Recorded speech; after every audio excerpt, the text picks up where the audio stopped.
research methodology workshop and special lectures.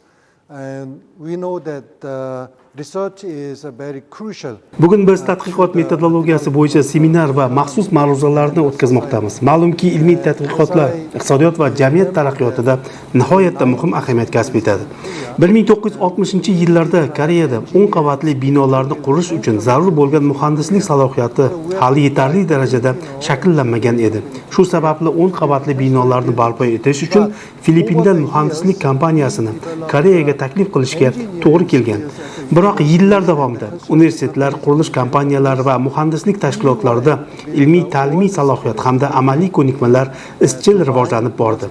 Natijada Koreya nafaqat o'zining muhandislik va qurilish salohiyatini shakllantirdi, balki dunyodagi eng baland binolardan biri Dubaydagi Burj Xalifa binosini barpo etishda ham ishtirok etdi.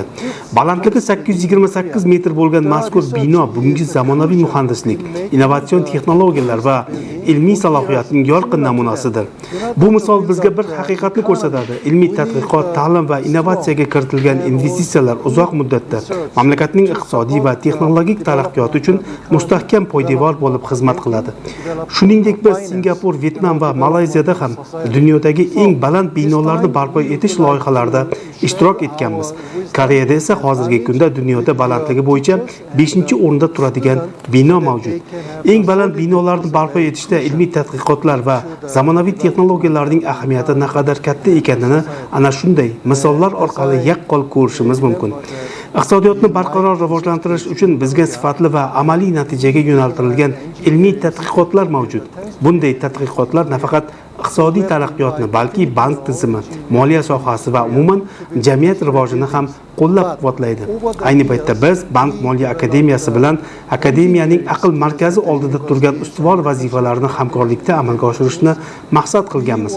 Bunda ilmiy tadqiqotlarni amaliyot bilan uyg'unlashtirish, iqtisodiyot, bank moliya tizimi va boshqa ustuvor sohalarda dolzarb masalalarni chuqur o'rganish, ilmiy asoslangan taklif va amaliy yechimlar ishlab chiqishga alohida e'tibor qaratamiz. Biz ushbu hamkorlik orqali ilmiy salohiyatni yanada yuksaltirish, zamonaviy tadqiqot metodologiyasini joriy etish va olingan natijalarni amaliyotga tatbiq etishga hissa qo'shishni istaymiz. Shu bois bu galgi tashrifimiz davomida biz o'z bilim va tajribamizni sizlarning professor o'qituvchilaringiz hamda tinglovchilaringiz bilan baham ko'rishni maqsad qildik. Asosiy maqsadimiz ularda ilmiy tadqiqot metodologiyasi bo'yicha mustahkam bilim va ilmiy yondashuv asoslarini shakllantirishdir.